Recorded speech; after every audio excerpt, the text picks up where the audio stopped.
السلام عليكم ورحمة الله وبركاته. بسم الله الرحمن الرحيم. الحمد لله والصلاة والسلام على رسول الله وعلى آله وصحبه ومن والاه، أما بعد.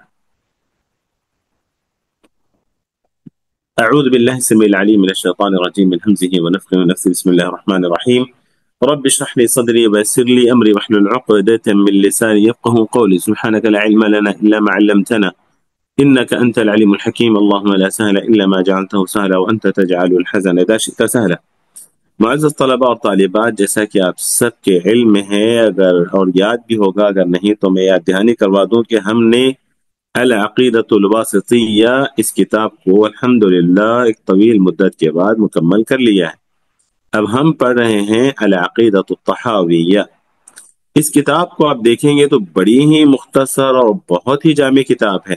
یہ اللہ کے رسول صلی اللہ علیہ وسلم کو یہ چیز عطا کی گئی تھی، تو آپ کے چاہنے اور آپ کے متبعین ومن تبعہم بإحسان، تو ان کو بھی اللہ رب العالمین نے یہ چیز عطا کی کہ وہ بڑی جامع گفتگو کرتے تھے۔ پھر جب لوگ ان کی باتوں کی شرح کرتے تو ان کی شروحات مجلدات پر مشتمل ہو جاتی۔ تو انہی کتابوں میں سے جامع کتابوں میں سے یہ کتاب ہے۔ اگر آپ دیکھیں گے اس پوری کتاب کو تو 134 جملے ہیں، بس 134 سینٹنس ہیں۔ تو پہلا جو جملہ ہے، نقول فی بسم اللہ الرحمن الرحیم، نقول فی توحید اللہ معتقدین بتوفیق اللہ، نقول فی توحید اللہ معتقدین بتوفیق اللہ ان اللہ واحد لا شریک لہ۔ کہتے ہیں اللہ کی توحید کے بارے میں ہم کہتے ہیں اعتقاد رکھتے ہوئے، اللہ کی توفیق سے کیا کہتے ہیں؟ ان اللہ واحد لا شریک لہ۔ توحید کو آپ کو سمجھانے کی ضرورت نہیں ہے، ماشاءاللہ توحید کو اچھی طرح آپ لوگ سمجھ چکے ہیں۔ پھر بھی اجمالا مختصرا آپ کو بتا دوں میں چند جملوں میں کہ توحید ہی سارے انبیاء کی اولین دعوت ہے، توحید ہی مکلف انسان کے لیے سب سے پہلے اقرار کرنے والی چیز ہے۔ مکلف کے لیے مطلب مکلف میں عاقل بالغ مسلم، تو اس کے لیے سب سے پہلا واجب ہے کلمہ توحید، شہادتین کا اقرار کرنا۔ توحید کی اقسام آپ لوگ جانتے ہیں، الوہیہ، ربوبیہ اور اسماء و صفات، اور پھر آپ یہ بھی جانتے ہیں کہ توحید الوہیت یعنی ربوبیت کو کفار مکہ اور مشرکین مکہ بھی مانتے تھے، لیکن الوہیت ان کے اندر الوہیت میں خلل تھا، اسماء و صفات میں خلل تھا۔ تو انبیاء کرام علیہ الصلاۃ والسلام کو اللہ رب العالمین نے اسی توحید الوہیت کی دعوت کے لیے لوگوں کو بھیجا۔ وَلَقَدْ أَرْسَلْنَا نُوحًا إِلَىٰ قَوْمِهِ فَقَالَ يَا قَوْمِ اعْبُدُوا اللَّهَ مَا لَكُم مِّنْ إِلَٰهٍ غَيْرُهُ، اعْبُدُوا اللَّهَ مَا لَكُم مِّنْ إِلَٰهٍ غَيْرُهُ۔ صالح علیہ السلام نے کہا اعبدوا اللہ ما لکم من الہ غیرہ، ہود علیہ السلام نے کہا اعبدوا اللہ ما لکم من الہ غیرہ، شعیب علیہ السلام نے کہا اعبدوا اللہ ما لکم من الہ غیرہ۔ سب نے واحد اللہ عز وجل کی عبادت کی طرف دعوت دی۔ وَلَقَدْ بَعَثْنَا فِي كُلِّ أُمَّةٍ رَسُولًا أَنِ اعْبُدُوا اللَّهَ وَاجْتَنِبُوا الطَّاغُوتَ۔ تمام انبیاء کرام علیہ الصلاۃ والسلام نے، حتیٰ کہ پیارے نبی صلی اللہ علیہ وسلم نے بھی کہا کہ امرت ان اقاتل الناس حتى يشهدوا ان لا الہ الا اللہ، ہے نا، کہ اللہ کے رسول صلی اللہ علیہ وسلم کو بھی اس بات کا حکم دیا گیا کہ آپ قتال کرتے لوگوں سے اس وقت تک جب تک کہ لوگ کلمہ توحید کا اقرار کرتے رہیں۔ تو یہ اسی طرح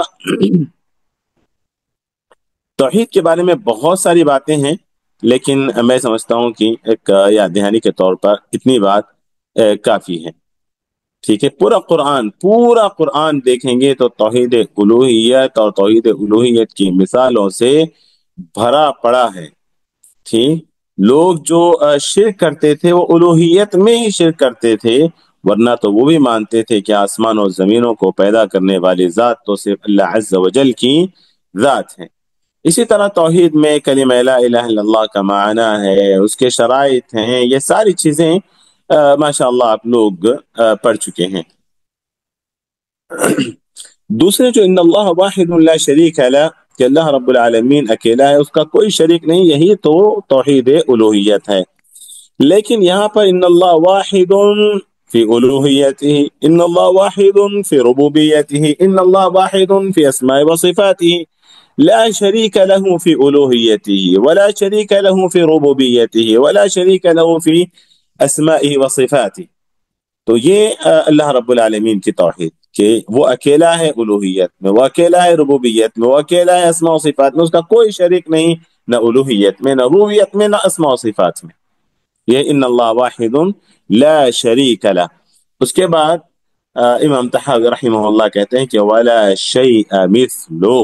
دیکھیں یہ ان اللہ واحد لا شریک لہ اس ایک جملے میں پوری کتاب التوحید انہوں نے شامل کر دی.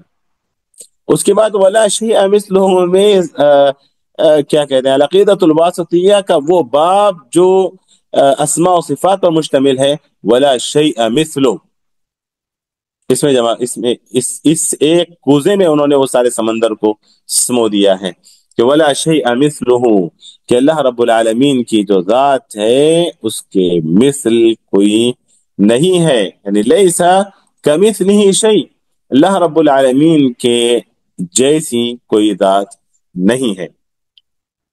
نہ کوئی مخلوق ہے اللہ رب العالمین، نہ فرشتے، نہ انسان، نہ کوئی اور کوئی چیز اللہ رب العالمین کے مثل نہیں ہے، جیسا کہ اللہ رب العالمین نے کہا کہ لیس کمثلہ شیء وہو السمیع البصیر. تو یہاں پر اللہ رب العالمین کی جتنی اسماء ہیں، جتنی اللہ کی صفتیں ہیں، ان صفتوں کو ماننا ہے جو اللہ اور اس کے رسول نے بتائے ہیں، جیسے بتائیں ویسے ماننا ہے، یعنی اس کو ثابت کرنا ہے، نہ کیفیت بیان کرنی ہے، نہ مشابہت دینی ہے، نہ تحریف کرنی ہے، نہ تعویل کرنی ہے، نہ انکار کرنا ہے، یعنی بلا تکیف ولا تعطیل ولا تمثیل ولا تشبیہ ولا تحریف. یہ ساری چیزیں جو آپ لوگ بارہا پڑھ چکے ہیں، اور مجھے یقین ہے کہ آپ لوگوں کو یہ چیزیں یاد بھی ہو گئی ہوں گی. تو اللہ رب العالمین، جبکہ دوسرے بہت سارے معطلہ ہیں، مشبہہ ہیں، جہمیہ ہیں، معتزلہ ہیں، قدریہ ہیں، یہ ایسے گروہ نکلے امت مسلمہ سے جو اللہ عز و جل کے اسماء و صفات میں بعض نے تعویلات کی، بعض نے انکار کیا، بعض نے تشبیہ سے کام لی، بعض نے تحریف سے کام لی، بعض نے تعویل سے کام لی، اور بعض نے تکییف سے کام لیا. تو یہ سارے کے سارے اہل السنہ والجماعہ سے یہ ہٹ گئے، کیونکہ ان تمام جماعتوں میں اہل السنہ والجماعہ میں اسماء و صفات کے باب میں ہی فرق ہے کہ اہل السنہ والجماعہ اللہ کے اسماء و صفات کو مانتے ہیں جو اللہ اور اس کے رسول نے کہا ہے اپنے بارے میں. اللہ نے اپنے بارے میں کہا وہ رحمان ہے، ہم مانتے ہیں. اللہ نے کہا رحیم ہے، ہم مانتے ہیں. عفو ہے، ہم مانتے ہیں. غفور ہے، ہم مانتے ہیں. غفار ہے، ہم مانتے ہیں. خالق ہے، ہم مانتے ہیں. رزاق ہے، ہم مانتے ہیں. اس کے علاوہ افعال جو فعلیہ ہیں اللہ کی صفات، اللہ تعالیٰ پیدا کرنے والا ہے، اللہ رب العالمین غصہ ہوتا ہے، اللہ تعالیٰ خوش ہوتا ہے، اللہ رب العالمین مسکراتا ہے، اللہ رب العالمین پکڑتا ہے، اللہ رب العالمین نازل ہوتا ہے، اللہ رب العالمین مستوی ہے. ان سارے صفات کو جیسے اللہ نے بولا ویسے ہم مانتے ہیں، اس میں کسی طرح کی تعبیر نہیں کرتے، تشبیہ نہیں دیتے کسی مخلوق سے کہ اللہ سنتا ہے تو ہماری طرح سنتا ہے، دیکھتا ہے تو ہماری طرح دیکھتا ہے، نعوذ باللہ. یہ سب نہیں کرتے ہیں السنہ والجماعہ. اور جو لوگ تشبیہ سے کام لیتے ہیں وہ اللہ رب العالمین کو ایک تمثال یا اسٹیچو بنا کے چھوڑ دیتے ہیں، اور جو تعطیل سے کام لیتے ہیں کہ اللہ کی ہر صفت کا نہیں نہیں نہیں اللہ نہیں سنتا، نہیں نہیں اللہ نہیں دیکھتا، کیونکہ سننے کے لیے کانوں کی ضرورت ہوتی ہے، کانوں کے لیے پھر پتہ نہیں کیا کیا چیزوں کی ضرورت ہوتی ہے، اور دیکھنے کے لیے آنکھوں کی ضرورت ہوتی ہے، آنکھوں کے لیے پھر ایک شکل کی ضرورت ہوتی ہے، سر کی ضرورت، اور پھر ناک. تو نعوذ باللہ یہ سب اگر ہم اللہ کی صفات کو مانتے ہیں تو اللہ رب العالمین ایک تمثال بن جائے گا. تو اسی لیے وہ تمام صفات کا انکار کرتے ہیں، انہیں کو ہم معطلہ کہتے ہیں. اسی لیے کہا گیا کہ المشبہہ یعبدون الصنم والمعطلہ یعبدون العدم، کہ جو مشبہہ ہوتے ہیں وہ ایک صنم کی پوجا کرتے ہیں، وہ اللہ کی ذات کو ایک اسٹیچو کی شکل بنا دیتے ہیں، اور معطلہ جو ہوتے ہیں وہ اللہ کی صفات کا انکار کرتے کرتے کرتے کرتے وہ اللہ کو کالعدم کر دیتے ہیں. تو اسی لیے کہا گیا کہ مشبہہ وہ صنم کی پوجا کرتے ہیں، جبکہ معطلہ وہ عدم کی عبادت کرتے ہیں. نعوذ باللہ من ذلک. اہل السنہ والجماعہ اللہ کے اسماء و صفات کو مانتے ہیں. ٹھیک، اللہ کے اسماء و صفات کو ماننے کے سلسلے میں ایک اہم بات بتا دوں میں آپ کو کہ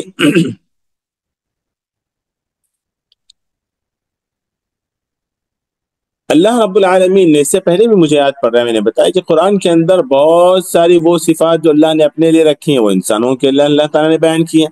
تو دونوں میں فرق یہ ہے کہ انسانوں کے اندر بھی سننے کی صلاحیت ہے، انسانوں کے اندر بھی دیکھنے کی صلاحیت، اور بھی مخلوقات میں یہ سب صفتیں موجود ہیں، لیکن دونوں میں فرق یہ ہے کہ اللہ عز و جل کے اندر جو صفات ہیں، اللہ عز و جل کی ذات جن صفات سے متصف ہے وہ کمال ہے، اس میں ان صفات میں کمال ہے۔ ہم سننے کی صلاحیت رکھتے ہیں لیکن ہمارے صفت سمع میں کمال نہیں ہے۔ جیسے میرے سننے کی ایک لمٹ موجود ہے، تو میں کیا کہہ رہا تھا کہ ہم جو سنتے ہیں، ہماری جو سننے کی صفت ہے نا وہ ایک لمیٹڈ ہے، دیکھنے کی صفت ہے لمیٹڈ ہے، کمال نہیں ہے اس میں کہ ہم ہر آواز کو سننے کے قابل ہیں، ہر چیز کو سننے کے قابل ہیں، ایسا ہرگز نہیں ہے۔ جبکہ اللہ عز و جل کی ذات ہماری دلوں کی آہٹ کو بھی سننے کی وہ سنتی ہے، اللہ عز و جل کی ذات ہماری کیا وہ ایک چھوٹا سا چھوٹی سی چینٹی یا اس سے بھی چھوٹا سا کوئی اگر جانور ہو یا چرند یا پرند ہو، وہ چلتا ہے تو اس کے بھی چلنے کی آہٹ کو اللہ عز و جل سنتا ہے۔ تو یہ کمال ہے اللہ رب العالمین کا، وہ ہر چیز کو سنتا ہے، جبکہ انسان ہر چیز کو نہیں سنتا۔ اللہ عز و جل ہر چیز کو دیکھتا ہے، انسان ہر چیز کو نہیں دیکھتا۔ تو انسان کے اندر جو صفات ہیں وہ لمیٹڈ ہیں، محدود ہیں۔ اللہ رب العالمین کی جو صفات ہیں ان میں کمال قدرت ہے، سمجھ رہے ہیں ایک چیز ہے۔ دوسری یہ ہے کہ اللہ رب العالمین کی صفات کا جب ہم تذکرہ کرتے ہیں، اہل السنہ کا مزاج ہے کہ وہ اللہ عز و جل کی جو مثبت صفات ہیں ان کو تفصیل سے بیان کرتے ہیں، اور جو منفی صفات ہیں اس کو اجمالاً بیان کرتے ہیں۔ یہ اہل السنہ والجماعہ، حتیٰ کہ اللہ عز و جل، حتیٰ کہ کیا بولوں میں، اللہ عز و جل نے خود جو منفی صفات ہیں اللہ عز و جل نے مجمل ذکر کیے ہیں، مثلا لا تأخذه سنة ولا نوم، منفی صفات ہے۔ اور اللہ رب العالمین ظلم نہیں کرتا، وما ربک بظلام للعبید، مجمل طور پر بیان کر دیا۔ لیکن بعض فرق، خاص طور پر معتزلہ وغیرہ، اللہ عز و جل کی جو منفی صفات ہیں اس کو بھی تفصیل بیان کرتے ہیں، جو کہ اللہ عز و جل کے ساتھ ادب کے خلاف ہے۔ کیسے؟ مثال کے طور پر اگر میں یہ کہوں غلام مصطفیٰ صاحب چلے گئے، میں کہوں کہ کامران صاحب ہمارے جی، اگر میں کہوں کہ کامران صاحب ناراض نہ ہو میری اس بات سے، میں کہوں کہ کامران صاحب جھوٹے نہیں ہیں، کامران صاحب چور نہیں ہیں، کامران صاحب دھوکے باز نہیں ہیں، کامران صاحب بے وقوف نہیں ہے، کامران صاحب، میں غلط بول رہا ہوں کیا ابو عدن؟ جی شیخ صاحب، ان میں سے کچھ خوبیاں ہم میں ہو بھی سکتی ہیں، یعنی برائیاں ہو بھی سکتی ہیں۔ نہیں نہیں نہیں بھئی یہ تو بڑا تواضع ہے آپ کا، آپ نے مان لیا کہ آپ کیا، نہیں آپ نہیں ہے بے شک ماشاءاللہ، ہم ہم تو نہیں انسان ہیں، ناقص ہیں، بے شک ہم میں بہت ساری خرابیاں ہیں۔ نہیں میں انکار کر رہا ہوں، چلیں آپ کے پاس یہ چیزیں نہیں ہیں انشاءاللہ، تو میں بات تو صحیح کر رہا ہوں نا کہ آپ بے وقوف نہیں ہیں، آپ حجام نہیں ہیں، آپ پاگل نہیں ہیں، لیکن آپ کو لگتا ہے کیسے کر کیا رہے ہو؟ تم تعریف کر رہے ہو یا مجھے ذلیل کر رہے ہو؟ اس کے بجائے دیکھیں اللہ عز و جل کے متعلق یہ معتزلہ کا یہی مزاج ہے، کہتے ہیں اللہ رب العالمین کا جسم نہیں ہے، اللہ کا بدن نہیں ہے، اللہ کی شکل نہیں ہے، اللہ تعالیٰ کا گوشت نہیں ہے، اللہ میں خون نہیں ہے، نعوذ باللہ، اللہ رب العالمین میں کوئی ایسی مطلب اللہ لمبا نہیں ہوتا، اللہ نعوذ باللہ گڈھا نہیں ہوتا، اللہ رب العالمین پستقر نہیں ہوتا، اللہ میں ٹھنڈک نہیں ہے، اللہ میں گرمی نہیں ہے۔ یہ انداز ہے ان کا اللہ کی تعریف بیان کرنے، اللہ کی منفی صفات بیان کرنے کی۔ بھئی اللہ نے کہہ دیا لیس کمثلہ شیء، ختم۔ تو منفی صفات اللہ عز و جل کی اجمالاً ذکر کی جائیں، تفصیلاً نہیں، جبکہ اللہ عز و جل کی جو مثبت صفات ہیں یہ تفصیل ذکر کرتے ہیں ہم، کہ اللہ رب العالمین رحمان ہے، رحیم ہے، مالک ہے، خالق ہے، رازق ہے، عفو ہے، غفور ہے، غفار ہے، مبدی ہے، عدل ہے، مہیمن ہے، مومن ہے، معز ہے نا۔ یہ اللہ رب العالمین کی صفات یعنی مثبت صفات ہیں جن کو ہم بالتفصیل بیان کرتے ہیں، کیونکہ اللہ عز و جل نے خود اپنی صفات کو تفصیل سے بیان کیا ہے. لیکن جو منفی صفات ہیں اللہ عز و جل نے ان کو اجمالاً بیان کیا ہے، اختصار کے ساتھ. جیسے اللہ نے کہا لیس کمثلہ شیء، ختم، بات ختم ہے. بولنے کی ضرورت نہیں ہے کہ اللہ میں خون نہیں ہے، گوشت نہیں ہے، صورت نہیں ہے، وہ نہیں. ہاں نہیں ہے بھائی اللہ تعالیٰ. لیکن جہاں تک اللہ رب العالمین نے اپنے لیے وجہ کا لفظ استعمال کیا ہے، اللہ رب العالمین نے صورت کا لفظ استعمال کیا، اللہ رب العالمین نے اپنے لیے جن جن صفات کا اللہ نے اپنے لیے تذکرہ کیا. اللہ تعالیٰ اپنے پیر کا تذکرہ کرتے ہیں، پیر نبی صلی اللہ علیہ وسلم اس کا ذکر کیا، اللہ تعالیٰ اپنے ہاتھ کا ذکر کرتا ہے. تو ان ساری چیزوں کو ہم مانتے ہیں. لیکن ہم یہ کب کہتے ہیں کہ یہ کیسے آپ کو پتا کہ اللہ رب العالمین کا ہاتھ ہماری ہاتھ کی طرح ہے، جو آپ انکار کرنے بیٹھے ہو کہ اللہ کے ہاتھ میں ہڈیاں نہیں ہیں، اللہ کے ہاتھ میں خون نہیں ہے، اللہ کے ہاتھ میں چمڑا نہیں ہے، اللہ کے ہاتھوں میں بال نہیں، نعوذ باللہ من ذالک. بالاختصار ہم یہ بولیں گے کہ اللہ کی جو منفی صفات ہیں وہ مجمل ذکر کی جائیں گی، ٹھیک ہے، اور جو مثبت صفات ہیں وہ مفصل مفصل بیان کی جائیں گی، وہ مفصل بیان کی جائیں گی. ابھی جیسے میں نے کامران صاحب کے بارے میں اتنی ساری بات کہی، اس کے بجائے اگر میں یہ کہہ دوں کہ کامران صاحب آپ جیسا کوئی انسان نہیں ہے، آپ سب سے افضل ہیں، آپ بہت اونچے مقام پر ہیں، آپ بہت اچھے انسان ہیں، یہ کہہ دینا کافی ہے کہ آپ جھوٹے نہیں ہیں، آپ نعوذ باللہ بیوقوف نہیں ہیں، وغیرہ وغیرہ وغیرہ. ٹھیک ہے، بار بار بول کر میں ناراض نہیں کرنا چاہتا کامران صاحب کو. تو اللہ عز و جل کے متعلق لیس کمثلہ شیء، تو صفات میں ان باتوں کو آپ ضرور یاد رکھیے گا کہ اللہ رب العالمین کی جو صفات ہیں اس میں کمال ہے. بھلے وہ صفات اللہ عز و انسانوں کے لیے اللہ رب العالمین نے ذکر کی ہیں، رؤوف ہے، رحیم ہے، عزیز ہے، اس طرح کی اور بھی صفات، لیکن ان میں کمال نہیں ہے. اور دوسری بات یاد رکھیں کہ اللہ عز و جل کی جو مثبت صفات ہیں وہ بالتفصیل بیان کی جائیں گی، جبکہ جو منفی صفات ہیں وہ اجمالی مجمل بیان کی جائیں گی. ٹھیک ہے، اس کے بعد کہتے ہیں کہ وَلَا شَيْءَ يُعْجِزُهُ، اللہ رب العالمین کی ذات ایسی ہے جس کو کوئی عاجز نہیں کر سکتا. اللہ رب العالمین کی ذات ایسی ہے جس کو کوئی عاجز نہیں کر سکتا. تو یہاں بھی دیکھیں اللہ رب العالمین، یہ بھی ایک منفی صفت اللہ عز و جل کی، لیکن بالتفصیل نہیں ہے. اللہ نے کیا کہا زیادہ سے زیادہ؟ سورہ فاتر کی بھی ہے نا، وَمَا كَانَ اللَّهُ لِيُعْجِزَهُ مِنْ شَيْءٍ فِي الْأَرْضِ وَلَا فِي السَّمَاءِ.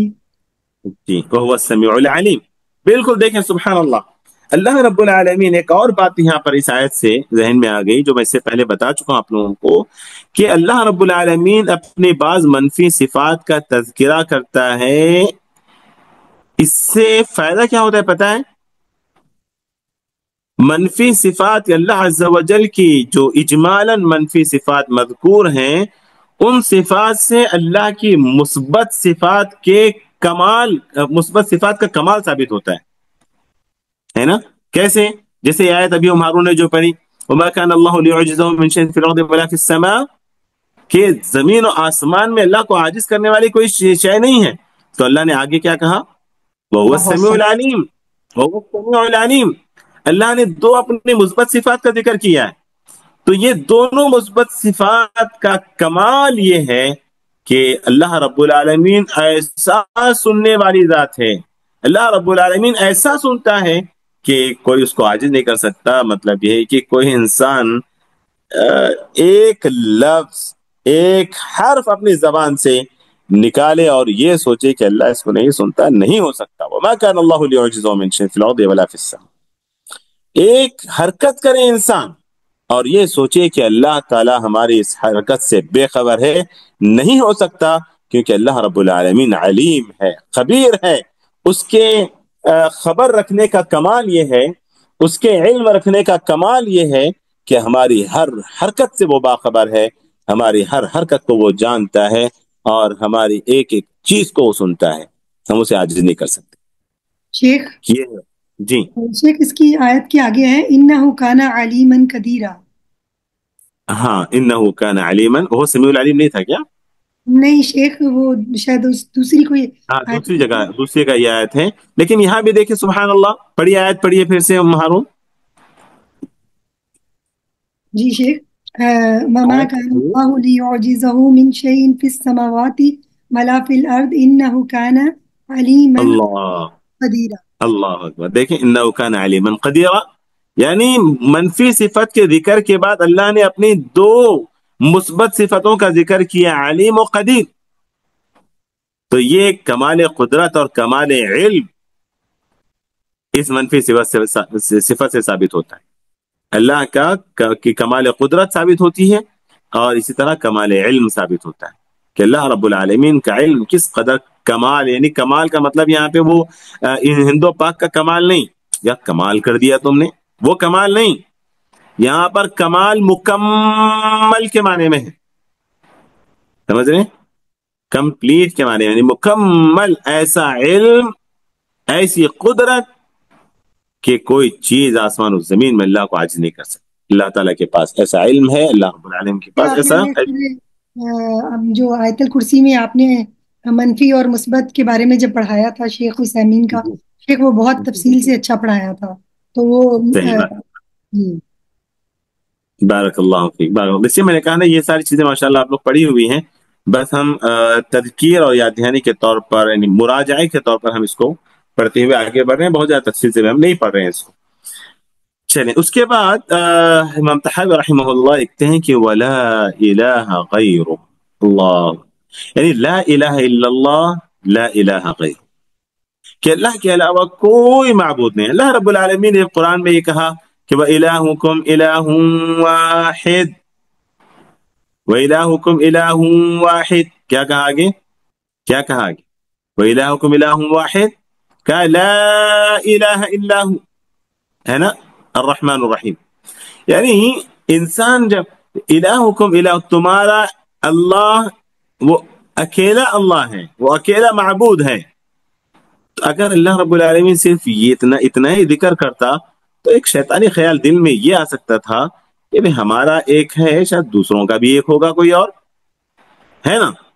ہمارا ایک معبود ہے، اللہ نے کہا کہ الہکم الہ واحد، لیکن اللہ نے فوراً اس کے بعد کہا کہ لا الہ الا ہو، تمہارا ایک جو معبود ہے نا وہی حقیقی معبود ہے، لا الہ غیرو، اس کے علاوہ کوئی عبادت کے لائق نہیں ہے. لا الہ الا ہو الرحمن الرحیم، بے انتہا رحم کرنے والا مہربان ہے.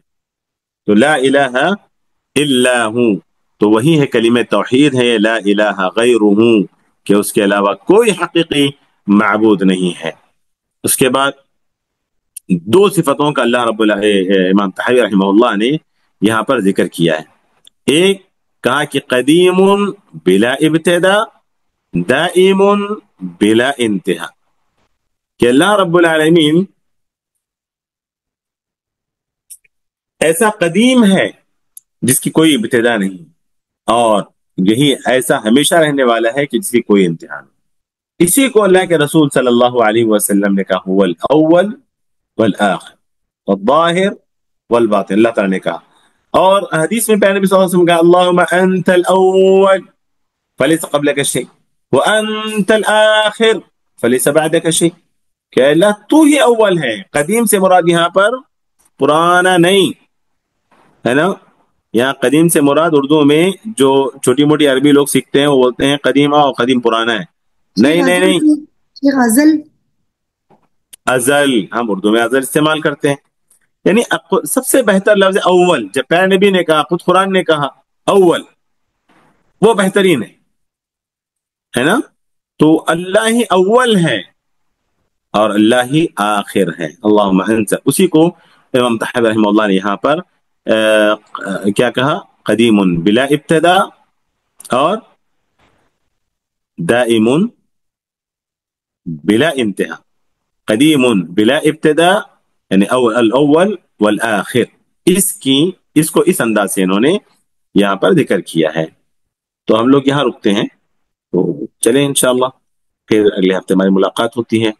دعا ہے رب العالمین سے کہ اللہ تعالیٰ ہمارے قائد کی اصلاح فرما، ہر طرح کی بدعقیدگی سے اللہ تعالیٰ ہم سب کو محفوظ فرما، اور اللہ رب العالمین حصول علم کی راہ ہمارے لیے آسان کر دے، عمل کرنا اس علم پر اور اس علم کو دوسروں تک پہنچانا بھی ہمارے لیے آسان کر دے. آمین. وصلی اللہ وسلم وبارک علی نبینا محمد وعلى آله وصحبه أجمعين.